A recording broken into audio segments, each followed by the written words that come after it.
Tentu kita tahu bahwa bahaya hasad ini luar biasa. Karena di antara dikutuknya iblis dan diturunkan dari surga ke bumi, salah satunya karena hasad. Makanya hasad itu adalah penyakit yang pertama kali di langit dan yang pertama kali juga di bumi. Adapun di langit ma'ruf hasadnya iblis kepada Adam, adapun di bumi hasadnya Qabil kepada Habil.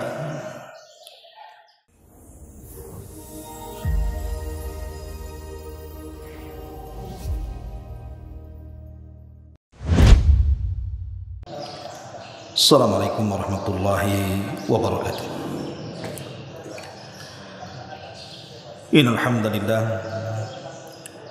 nahmaduhu wa nasta'inuhu wa nastaghfiruh wa na'udzu billahi min shururi anfusina wa sayyiati a'malina may yahdihillahu fala mudilla lahu wa man yudlil falan tajida lahu waliyyan mursyida. Amma ba'du, ma'asyiral muslimin, jamaah salat subuh yang dimuliakan Allah Subhanahu wa taala. Alhamdulillah di pagi hari ini kita bisa duduk kembali untuk bertalabul ilmi. Dan sebagai faedah di pagi hari kita akan membahas 15 tanda kalau ada pada diri kita, ketahuilah bahwa kita telah diserang oleh penyakit hasad. Apa saja 15 tanda yang kalau tanda ini ada pada seseorang berarti orang itu terkena penyakit hasad. Tentu kita tahu bahwa bahaya hasad ini luar biasa. Karena di antara dikutuknya iblis dan diturunkan dari surga ke bumi, salah satunya karena hasad. Makanya hasad itu adalah penyakit yang pertama kali di langit dan yang pertama kali juga di bumi. Adapun di langit ma'ruf hasadnya iblis kepada Adam, adapun di bumi hasadnya Qabil kepada Habil. Ma'asyiral muslimin yang dimuliakan Allah Subhanahu wa taala, tidak memperpanjang muqaddimah. Yang pertama kata para ulama, al-haznu fi farahil akharin. Pertama ketika orang itu bersedih melihat kebahagiaan yang ada pada orang lain. Ketika ada saudara kita diberikan rizki oleh Allah Subhanahu wa taala, maka hati kita merasa sedih. Kenapa dia yang diberikan rizki dan tidak saya? Maka kalau ada perasaan seperti ini, ketahuilah berarti dia sudah ada tanda-tanda hasad, karena tidak redha dengan pemberian Allah Azza wa Jalla. Yang kedua, al-ghiratu wa intiqamu 'alal akharin. Mudah cemburu akan nikmat yang Allah berikan kepada orang lain, sehingga terkadang tertanam dendam dalam hatinya, hendak menghancurkan kenikmatan yang ada pada orang lain. Dan ini alamat hasad yang tampak. Karena hasad itu adalah keinginan untuk supaya kenikmatan pada orang lain itu hancur dan berpindah kepada dirinya. Kemudian yang ketiga, at-tafkir bisu' lil akharin. Cara berpikirnya jelek, cara berpikirnya buruk, sehingga apapun kenikmatan yang ada pada orang lain itu bagi dia salah. Maka ini juga tanda-tanda hasad. Kemudian yang keempat, dha'fu thiqati billah. Lemahnya keyakinan kepada Allah Subhanahu wa taala. Kalau kita sudah tidak yakin dengan Allah Subhanahu wa taala bahwa Allah membagi-bagi rizki itu sesuai dengan kehendak dan keadilannya, maka ketahuilah bahwa dalam hatinya ada hasad. Kemudian yang kelima, al-qalaqu bi nafsihi. Orang yang hasad itu tidak akan tenang. Kenapa? Karena orang hasad itu menyimpan api dan bara api dalam hatinya. Dia tidak suka dengan orang lain, makanya hidupnya tidak akan tenang. Kemudian yang keenam, asy'ur ala dha'fi nafsi amam al-akharin. Merasa rendah diri di hadapan orang lain. Maka ini juga salah satu tanda-tanda hasad yang disebutkan para ulama. Kemudian yang nomor 7, asy'uru bil farahi bi musabil akharin. Dia senang kalau seandainya saudaranya ditimpa musibah. Jadi kalau ditimpa musibah saudaranya, dia senang. Bukannya ikut bersedih dan juga merasa iba, tapi tidak. Dia senang kalau ada saudaranya terkena musibah. Kemudian yang nomor 8, khubsun nafsi. Buruknya jiwa sehingga muncul perasaan al-bukhlu wasyuh. Bakhil dan kikir. Orang hasad itu identik dengan bakhil. Karena dia takut kenikmatannya hilang sehingga orang lain akan mengambilnya. Ini yang nomor 8. Yang nomor 9, intisyarul fitan wa tatabbu fi auratil akharin. Biasanya orang hasad itu suka menebar fitnah. Kalau ada orang yang tidak disukai dia, maka dia akan sebarkan fitnah kepada orang itu. Bahkan akan mencari-cari aib dan aurat orang itu supaya buruk di mata manusia. Itulah orang hasad. Kemudian yang nomor 10, la yu'minu bi qadarillahi wa qada'ihi. Orang hasad itu hakikatnya tidak beriman dengan takdir Allah dan tidak beriman dengan keputusan Allah Subhanahu wa taala. Sehingga orang hasad itu cenderung tasakhut. Hatinya tidak terima. Kenapa orang lain begini, kenapa saya tidak? Kenapa orang lain begitu, kenapa saya tidak? Maka ini ciri orang hasad. Kemudian yang nomor 11, la yubarak lil akharin fir rizqi. Kalau ada saudaranya mendapatkan rizki Allah Subhanahu wa taala, dia tidak mau mendoakan keberkahan. Harusnya kalau seandainya ada saudara kita yang mendapatkan rizki dari Allah Subhanahu wa taala, maka dia harusnya mengatakan alhamdulillah, Allah telah memberikan rizki kepada saudara kita, tapi ya Rabb, berikan rizki kepadaku yang jauh lebih baik dibandingkan dia. Harusnya seperti itu. Doakan keberkahan. Kemudian yang nomor 12, asyakwa wa la yashkuru ala nikmatillahi azza wa jalla. Orang hasad itu suka mengeluh biasanya, dan dia tidak pernah bersyukur akan nikmat Allah Subhanahu wa taala. Kemudian yang nomor 13, yamdahu nafsah ala nikmatillahi alaihi. Suka memuji-muji dirinya. Kalau ada kenikmatan, dia puji kenikmatan itu. Maksudnya bukan memuji tahadus bin nikmah, tidak, tapi dalam rangka ujub. Kemudian yang nomor 14, ad-du'a alal akharina bisu. Suka mendoakan keburukan kepada orang lain. Kalau ada orang lain pamannya usahanya lancar, dia pun berdoa, ya Allah hancurkan usahanya. Kalau ada orang lain diberikan ilmu, ya Allah bodohkan dia. Orang yang hasad itu doanya tidak ada yang baik. Dia pasti berdoa buruk kepada orang lain. Ini yang nomor 14. Dan yang terakhir, talabur rizqil haram.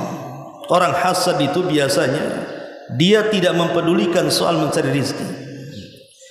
Dia akan mencari rizki baik yang halal ataupun yang haram. Yang penting dia bisa mengungguli yang lainnya. Dan ini 15 yang disebutkan para ulama tentang alamat hasad. Lalu bagaimana solusinya? Baik, kita akan bahas satu persatu. Saya hanya cerita secara global dulu. Yang pertama, di antara alamat hasad tadi, al-haznu bi farahil akharin. Dia merasa senang kalau merasa sedih kalau seandainya ada orang lain di atas kesenangan. Orang hasad kan begitu. Kalau ada tetangganya diberikan ilmu, diberikan harta, diberikan jabatan, maka sempit dadanya. Dia tidak yakin dengan pemberian Allah Subhanahu wa taala, padahal Nabi sallallahu alaihi wasallam bersabda dalam sebuah hadis yang dikeluarkan Al-Imam Hakim dalam Mustadraknya. Nabi mengatakan, "Innallaha qasama bainakum akhlaqakum kama qasama bainakum arzaqakum." Sesungguhnya Allah Subhanahu wa taala sudah membagi-bagi di antara kalian akhlak-akhlak kalian, sebagaimana Allah juga membagi di antara kalian rizki-rizki kalian. Jadi rizki Allah Subhanahu wa taala itu sudah dibagi oleh Allah Azza wa Jalla. Dan Allah itu ketika memberikan rizki kepada kita, Dia beri dengan seadil-adilnya. Allah sangat adil dengan rizki yang Allah berikan kepada kita. Kalau ada orang yang mengatakan, "Lah kenapa si fulan kalau usaha kok lancar terus?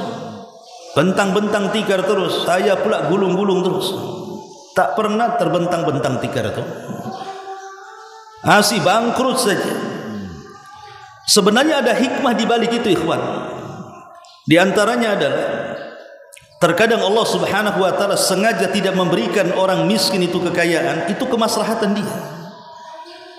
Sebab ada orang-orang miskin itu kalau diberikan kekayaan dia tidak siap kaya. Sehingga Allah Subhanahu wa taala berfirman, "Kalla innal insana la yatgha an ra'ahu istaghna." Sekali-kali manusia itu mudah melampaui batas kalau Allah bentangkan rizkinya. Banyak orang-orang susah tadinya alim, tadinya taat, ketika diberikan kekayaan maksiat pula dia. Kenapa? Karena alat maksiatnya sudah di tangannya. Makanya semua ada hikmahnya. Kenapa orang sakit tidak disembuhkan? Boleh jadi ada hikmah di situ. Kenapa orang kaya tidak dimiskinkan? Boleh jadi kalau miskin dia bejat. Begitulah Allah Subhanahu wa taala sudah membagi-bagi rizki itu sesuai dengan kehendak dan keadilannya. Ma'asyiral muslimin yang dimuliakan Allah Subhanahu wa taala. Yang kedua, al-ghiratu wa intiqam 'alal akharin. Tadi saya sebutkan orang hasad itu biasanya cemburunya besar. Kecemburuan inilah yang kemudian menanamkan sifat dendam. Akhirnya kemudian ingin balas dendam. Betapa banyak kemudian orang-orang yang tersaingi usahanya, dia datang ke dukun, dia datang ke tukang sihir, minta disihir pula. Akhirnya kemudian menyakiti orang lain karena takut tersaingi kan. Itulah orang hasad. Makanya Allah Subhanahu wa taala mengatakan dalam surah Thaha ayat 131 itu, "Wala tamudanna ainaika ila ma matta'na bihi azwajan minhum zakhratal hayatid dunya linaftinahum fihi wa rizqu rabbika khairun wa abqa." Dan janganlah kalian tunjukkan kedua mata kalian kepada apa yang telah kami berikan kepada golongan-golongan dari mereka sebagai bunga kehidupan dunia untuk kami coba mereka dengan harta itu, dan karunia Allah bagi kalian jauh lebih baik dan lebih kekal.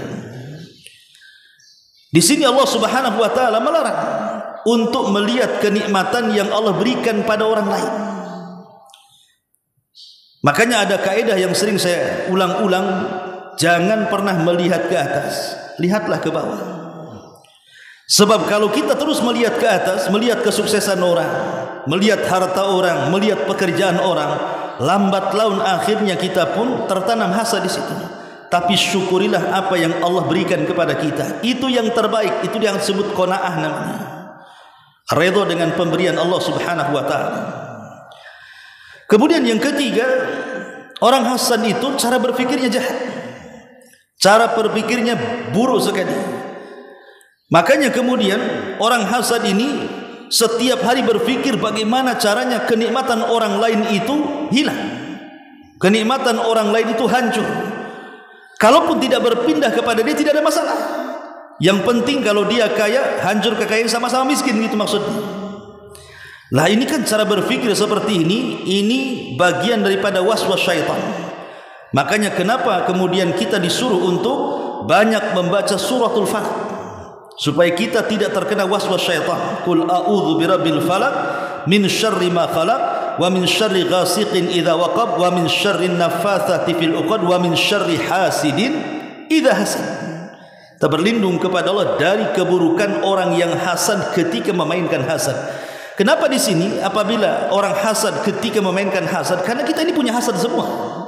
Saya, Anda, tidak ada manusia yang tidak ada hasad dalam hatinya. Semua manusia itu punya hasad. Tapi hasadnya orang baik tidak memadaratkan. Yang jadi madarat itu adalah hasadnya orang jahat.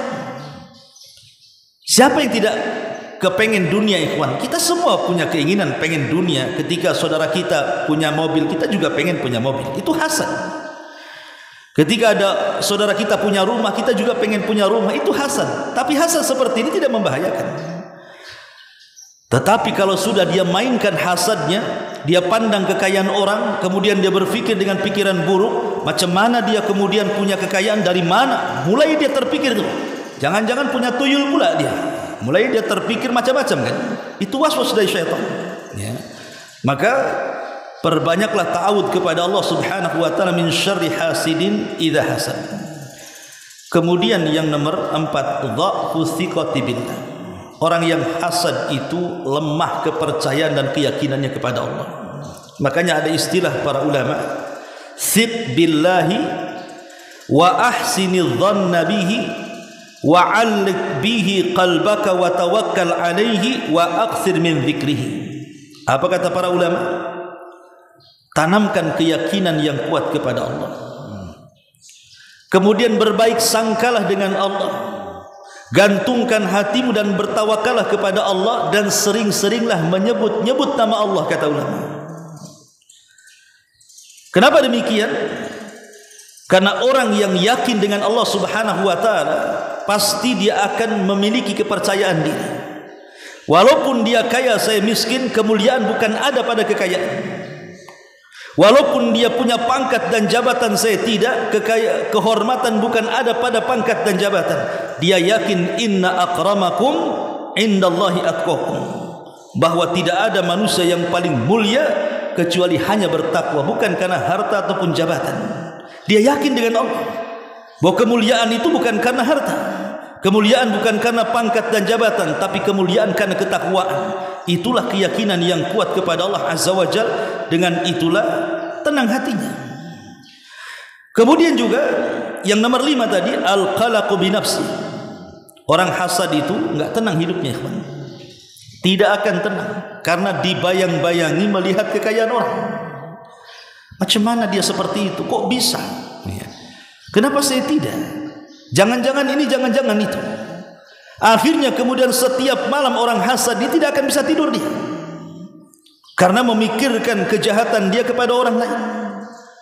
Makanya hendaklah kita ini banyak-banyak berzikir kepada Allah Subhanahu wa taala supaya tenang hatinya. Allah katakan, ala bi dzikrillahi tatmainnul qulub. Ingatlah dengan zikir kepada Allah, tenanglah hati kita. Kemudian yang nomor 6, asy'uru ala dha'fi nafsihi. Punya perasaan lemahnya diri kita di hadapan orang, sehingga tidak mau berjumpa dengan orang. Dan ini bahaya, ikhwatu fillah, muliakan Allah Subhanahu wa taala. Saya katakan tadi bahwa kelemahan orang itu bukan karena tidak punya harta. Kelemahan orang itu bukan karena tidak punya pangkat dan jabatan, bukan itu. Sebagaimana kekuatan itu bukan ada pada harta ataupun pada kekayaan, tidak. Lemah dan kuat itu bukan di situ. Tapi lemah dan kuat itu ada pada iman. Ada pada iman. Makanya iman itu disebut yazidu wa yanqus, bisa bertambah bisa berkurang. Bertambah dengan ketaatan dan berkurang dengan kemaksiatan kepada Allah Subhanahu wa taala. Kemudian yang nomor 7, asy'uru bi farahin bi musabil akharin. Merasa senang kalau orang lain dapat musibah.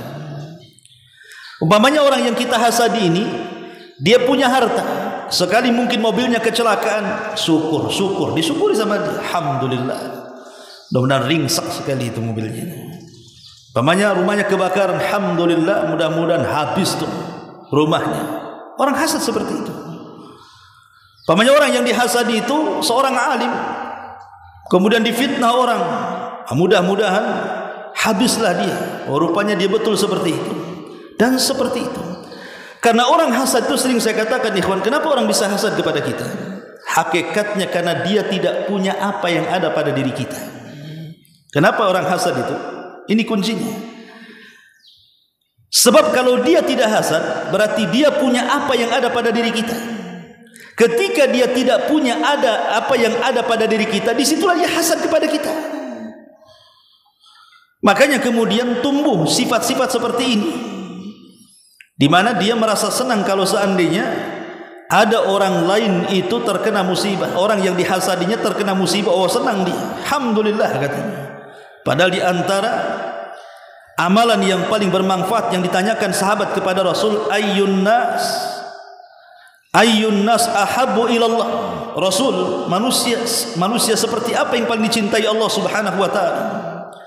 Kemudian juga Nabi SAW ditanya lagi, wa ayyul a'mali ahabbu ilallah, dan amalan apa yang paling dicintai Allah Subhanahu wa taala?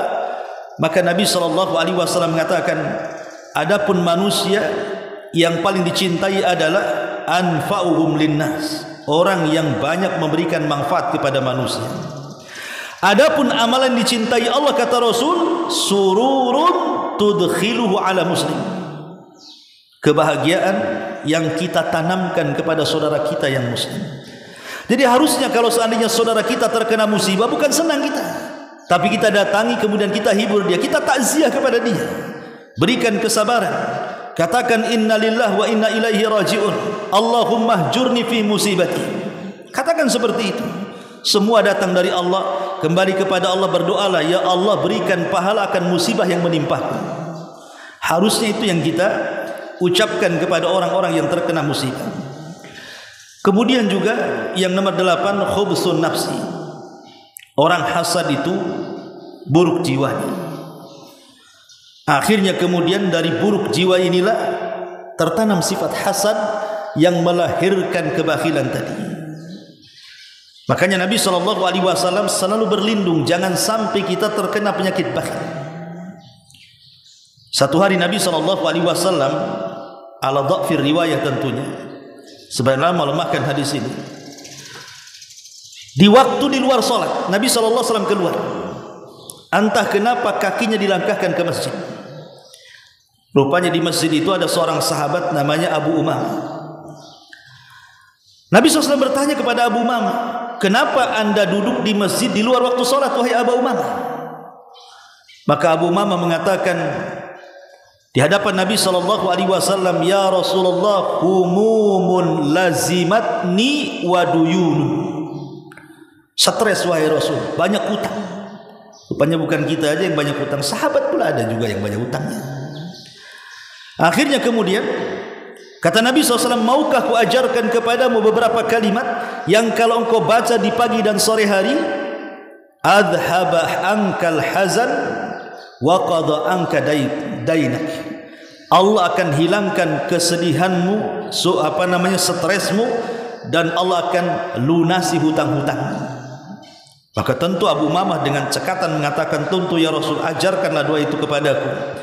Maka Nabi SAW mengajarkan doa kepada Abu Umamah, doa yang luar biasa. Allahumma inni a'udzubika minal hammi wal hazan wal ajzi wal kasal wal bukhli wal jubni wa dhala'id daini wa ghalabatir rijal.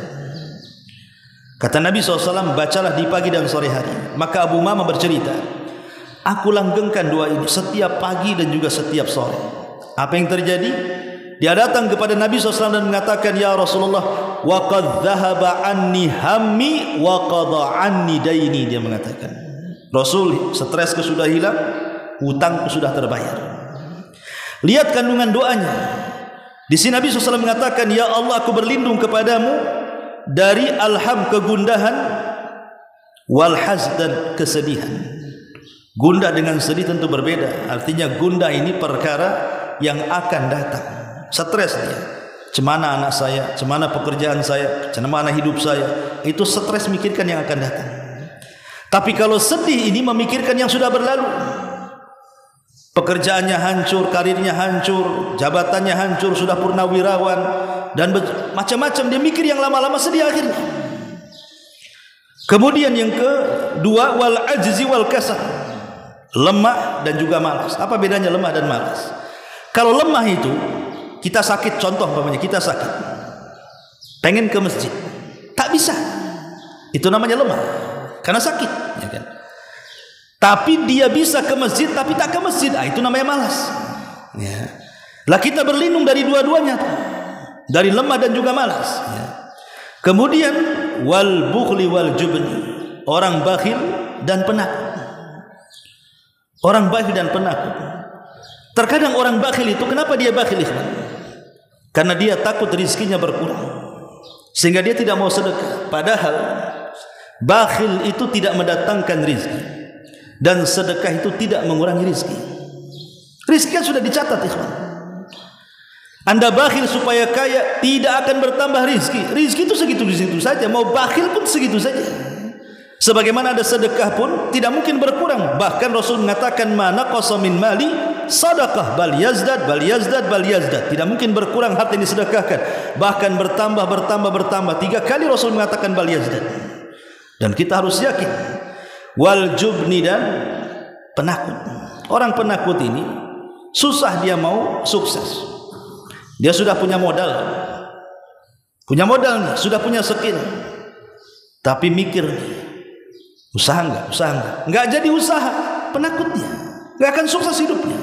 Ya, itulah disebut penakut. Kita berlindung dari perkara seperti ini. Wa dhala'id daini wa ghalabatir rijal, dan terkalahkan oleh hutang, ataupun karena budi baik orang sehingga kita tidak berbuat al-amru bil ma'ruf wan nahyu 'anil munkar. Karena ada orang yang mungkin terlalu baik dengan kita. Ketika orang yang terlalu baik dengan kita ini melakukan kesalahan, kita tak berani menegur. Kenapa? Budi baiknya sudah sampai kepada kita. Itu namanya ghalabatir rijal. Kalau dhala'id dain ini ya karena banyak hutang gitu. Maka kita berlindung salah satunya minal bukhli wal jubni. Ini solusinya. Kemudian yang nomor 9, tunsyirul fitan bainal akharin wa tatabbu aurat lil akharin. Biasanya orang hasad itu suka menyebar fitnah dia, dan suka mencari-cari aurat orang, terutama orang yang dihasadi. Macam mana dia caranya hancur, sehancur-hancurnya disebar fitnah supaya dihancurkan, ataupun dicari-cari aib, jadi korek-korek aibnya supaya orang tahu, akhirnya kemudian hancur orang dihasadinya. Dan ini bahaya. Allah Subhanahu wa taala mengatakan, innal ladzina yuhibbuna an tashi'al fahishatu fil ladzina amanu lahum adzabun alim fid dunya wal akhirah wallahu ya'lam wa antum la ta'lamun. Sesungguhnya orang-orang yang ingin agar perbuatan yang sangat keji itu tersebar di kalangan orang-orang yang beriman, maka mereka akan mendapatkan azab yang pedih di dunia dan di akhirat, dan Allah mengetahui sementara kalian tidak mengetahuinya. Lihat bagaimana orang-orang yang menyebar fitnah Allah ancam dengan azab.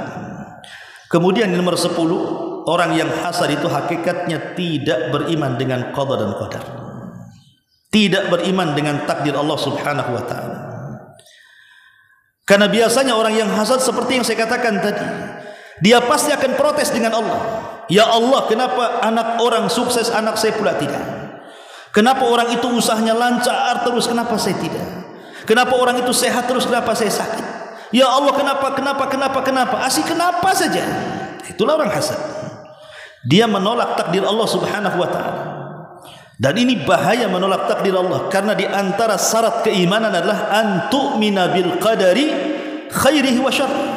Kita beriman dengan takdir, baik takdir itu baik kepada kita ataupun takdir itu tidak baik kepada kita. Kita harus beriman di antara takdir itu semua ada hikmah dan kebaikan.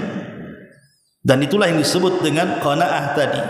Harus redha dengan pemberian Allah Subhanahu wa taala. Ya.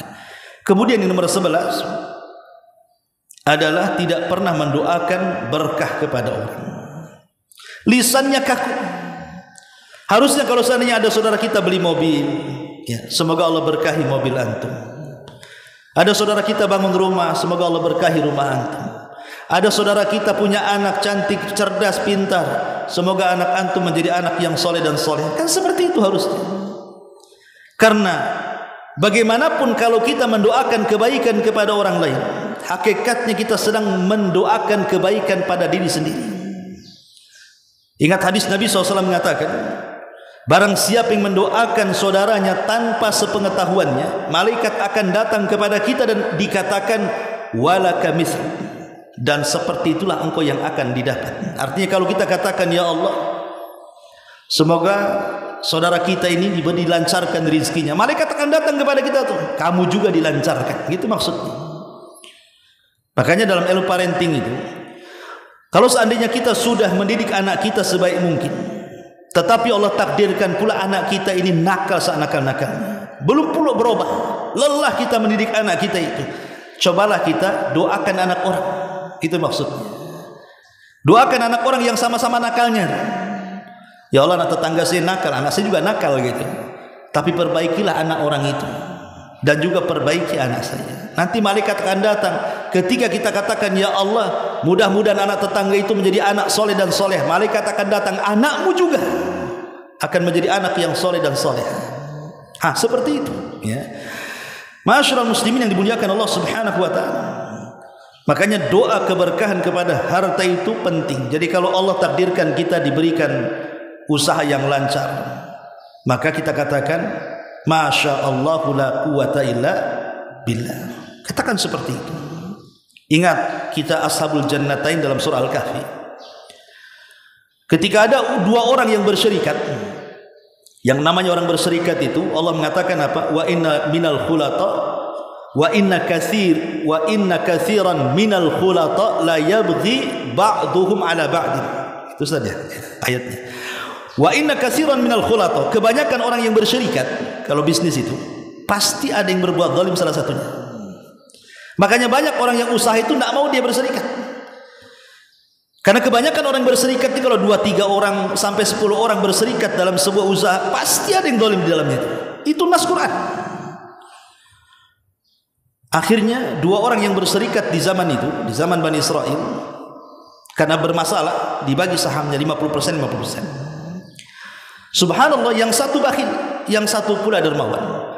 Setelah sahamnya dibagi, yang dermawan ini semua disedekahkan hartanya. Yang bakhil pula diberikan 2 kebun. Makanya disebutkan kisah 2 kebun. Kemudian dibelikan budak-budak supaya mengelola kebunnya. Dibelikan rumah, dia pun menikah dan begitu seterusnya. Allah takdirkan rezekinya lancar.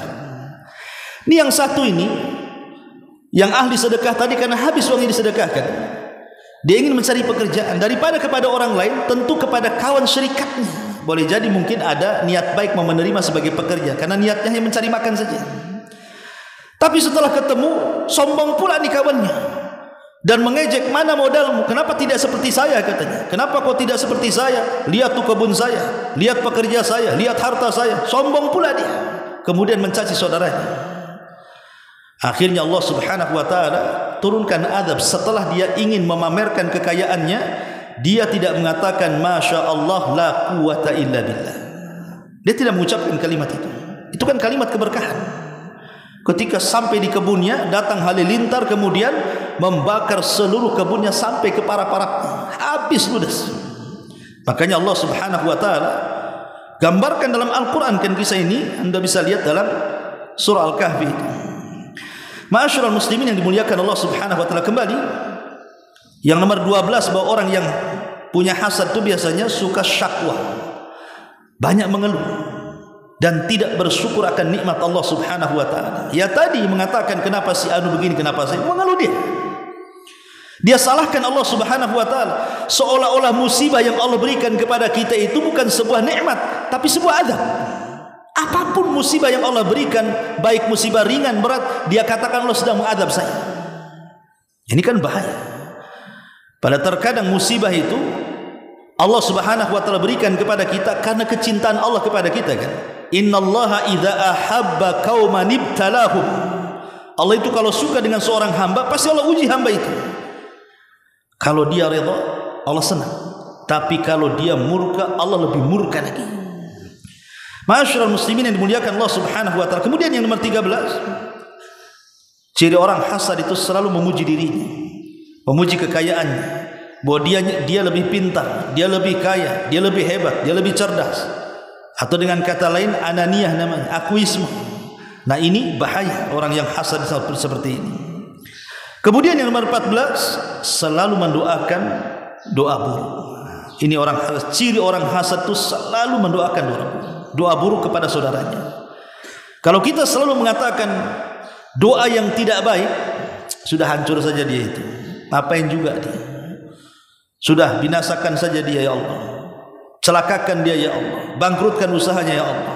Semoga tidak dapat jabatan itu untuk dia ya Allah. Begitu terus dia mendoakan doa keburukan. Itu alamat hasad yang paling parah tuh. Sehingga yang terakhir, biasanya orang hasad, mereka akan berusaha menghalalkan segala cara, termasuk juga dalam mencari rizki. Inilah 15 alamat kalau ada pada diri kita. Hati-hati, berarti kita ini punya hasad. Hasad ini ada 3 macam. Ada yang sifatnya ucapan, ada yang sifatnya perbuatan atau diam, tidak bicara, tidak berbuat. Contoh, ada hasad itu sifatnya kaul, ucapan, di mana ucapannya berkeinginan supaya kenikmatan orang lain itu hancur dan berpindah kepada dia. Dia ngomong seperti itu. Ini contoh yang pertama. Yang kedua, hasad perbuatan. Hasad perbuatan ini yang bahaya. Biasanya kalau tidak suka dengan orang, dia sewa orang, hancurkan orang itu. Sewa preman, hancurkan orang itu. Sewa tukang sihir orang itu. Bahaya nih kalau sudah seperti ini. Atau diam saja. Diam, dia tidak ngomong, dia tidak melakukan sesuatu. Pura-pura bego saja dia. Dia tidak memberitahu kepada orang lain supaya kalau tidak diberitahu dia tidak sukses. Pamannya orang cari pekerjaan, cari lowongan, dia padahal dia tahu ada lowongan kerja tuh, nggak mau dikasih orang tuh. Memang orang itu butuh sama orang, dan ini memang skillnya punya, diam dia, takut dia berhasil. Nah, ini kan hasad juga nih. Lah yang seperti ini bahaya, ikhwatu fillah muliakan Allah azza wajalla. Makanya ada istilah para ulama. Ya, ada istilah para ulama, orang yang hasad itu ghammun la yanqati. Musibatun la yujar alaiha, madhammatun la yuhmad alaiha, sakhatu rabbi azza wa jal yughlaqu anhu babut taufiq. Orang hasad itu selalu hidupnya bingung, tidak terputus. Musibah tidak dapat pahala, celaan tidak dapat pujian, dan dia mendapatkan kemurkaan Allah dan pintu taufik tertutup bagi dia. Ada juga para ulama mengatakan bahwa orang yang hasad ini adu nikmatillah. Hakikatnya orang yang hasad itu adalah musuh bagi nikmat Allah. Sebagian ulama mengatakan bahwa orang yang hasad itu tampak pada 5 perkara. Annahu abghadu kulli nikmatin zaharat ala ghairi. Dia paling murka kalau ada kenikmatan ada pada orang, marah dia. Ini yang pertama. Yang kedua, annahu sakhitun li qismati rabbih. Dia marah akan pemberian Allah, tidak suka kalau Allah memberikan itu. Kan suka-suka Allah memberi orang. Dia pula yang mengatur Allah subhanahu wa ta'ala. Ya Allah, jangan kau kasih, kenapa kau kasih dia? Masa dia murka sama Allah coba. Kemudian yang ketiga, annahu dhadullahi bi fi'lihi. Dia sedang melawan Allah dengan perbuatannya, karena dia tidak yakin dengan Allah. Kemudian yang keempat, annahu khadalul awliyaillah. Orang yang hasad itu selalu merendahkan wali-wali Allah subhanahu wa ta'ala. Dan yang nomor 5 ini yang paling bahaya orang hasad itu, annahu a'ana aduwahu iblis. Dia sudah menolong musuhnya iblis, karena hasad itu warisan iblis. Kalau kita hasad berarti kita menolong musuh kita sendiri, iblis. Bahkan ulama mengatakan annal iman ya'muru sahibahu bitaslim. Iman itu memerintahkan pelakunya untuk senantiasa berserah diri kepada Allah subhanahu wa ta'ala. Tapi sebaliknya orang hasad, maka hatinya memerintahkan untuk supaya menolak apapun putusan Allah subhanahu wa ta'ala. Luar biasa ya, orang hasad ini. Makanya ada 4 perkara yang harus kita lakukan. Pertama, jauhi orang yang hasad. Jauhi orang yang hasad. Masalahnya kita tidak tahu yang hasad itu mana. Antum nih rumah depan belakang, yang hasad dengan kita itu kan tidak tahu yang mana satu. Orang hasad itu kayak setan nih kawan, nggak bisa dilihat. Kadang-kadang nampak baik sama kita, dia pula orang yang hasad dengan kita. Makanya dari sini, karena orang yang hasad itu terkadang tidak tampak oleh mata, Berarti tidak ada yang bisa melawan orang hasad kecuali Allah. Minta pertolongan kepada Allah, perbanyak ucapan la haula wala quwata illa billah. Tidak ada daya dan kekuatan kecuali hanya Allah yang akan melawannya. Ini yang pertama. Yang kedua, qada'ul hawaij bis-sirri wal kitman. Kalau kita ini punya pekerjaan yang bagus, punya kekayaan yang banyak, punya penghasilan, jangan diceritakan. Jangan diceritakan kepada orang. Ketika kita diceritakan kepada orang, orang lain terangsang akhirnya hasad dengan kita. Orang bego kok bisa kaya? Mulai dia. Tak sekolahnya kok dia bisa kayak gitu. Akhirnya macam-macam cara berpikirnya. Itulah buruknya orang hasad itu. Ya. Kemudian juga makanya dalam sebuah athar dari Mu'adz bin Jabal radhiyallahu anhu, Nabi SAW mengatakan, ista'inu ala qadha'i hawaijikum bil kitman fa inna kulladhi ni'matin mahsudun, kata Rasul. Ista'inu, mintalah pertolongan kepada Allah tentunya ketika kita ini melakukan hajat kita, pekerjaan kita dengan cara sembunyikan. Kenapa? Karena setiap orang yang diberikan nikmat itu pasti ada orang yang hasad kepadanya. Setiap orang diberikan nikmat ada orang yang hasad. Maka sembunyikan itu. Kemudian yang nomor 3, al-muwadhabatu al-adhkaris sabahi wal masa. Biasakan zikir pagi petang, karena itu adalah salah satu hisnu al-muslim, menjaga seorang muslim dari musuh-musuhnya, baik syaitan ataupun orang yang hasad. Dan yang terakhir, al-isti'adzatu min syarri hasid. Berlindunglah kepada dari keburukan setiap orang yang hasad. Dan ingat, kalau hasad sampai kepada tingkat ain, ingat, hasad itu bisa sampai ke tingkat ain. Ain itu sihir mata. Terkadang orang itu bisa tersihir oleh mata orang hasad, bisa sampai setruk. Jadi kalau ada orang setruk, itu semata-mata bukan penyakit. Ya, mungkin salah satunya karena penyakit juga. Tapi salah satu penyebab orang bisa setruk, bisa sakit tebaring itu karena penyakit ain yang ditimbulkan orang hasad. Makanya kata Nabi SAW, cara menyembuhkannya adalah ambil air wudu. Ambil air wudu, kemudian wudukan dia.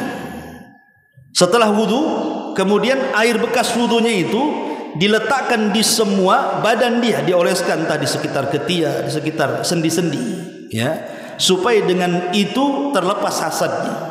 Jadi tidak semua orang sakit parah itu karena sebuah penyakit, bisa saja karena terserang sihir. Ya, bisa dengan cara seperti itu, mungkin dengan cara ruqyah. Makanya Nabi SAW itu selalu berlindung dari penyakit ain, karena kebanyakan orang itu mati karena ain, bukan karena mati penyakit. Penyakit ini sebabnya, tapi yang utama adalah ainnya. Terkadang begini ikhwan, pamannya nih, antum buat acara di rumah, tamu banyak, ya. Ketika banyak tamu, kita bisa cengenges-cengenges kan, bisa senyum-senyum, bercanda. Tapi ketika satu-satu tamu itu hilang, tiba-tiba kita bisa bertengkar dengan istri, kita bisa marah dengan anak, kita bisa bertengkar dengan orang tua. Loh, ketika ada acara nggak ada masalah. Boleh jadi di antara semua undangan yang kita undang itu salah satunya ada orang hasad. Makanya kenapa kalau kita buat acara besar itu, berlindunglah kepada Allah Subhanahu wa taala, jangan sampai orang hasad masuk dalam acara kita. Ini di antara anjuran para ulama. Wallahu a'lam bishawab. Subhanakallah bihamdika asyhadu an la ilaha illa anta astaghfiruka wa atubu ilaik. Allahu taala alam. Assalamualaikum warahmatullahi wabarakatuh. Intinya bahwa tolong berakhlak kepada Allah. Membahas tafsir dari surah Al-Imran. Lahirlah Imam Muslim, Abi Dawud, Tirmidzi, Ibnu Hibban. Jadi ketika Yunus alaihi salatu wassalam terkena undian itu,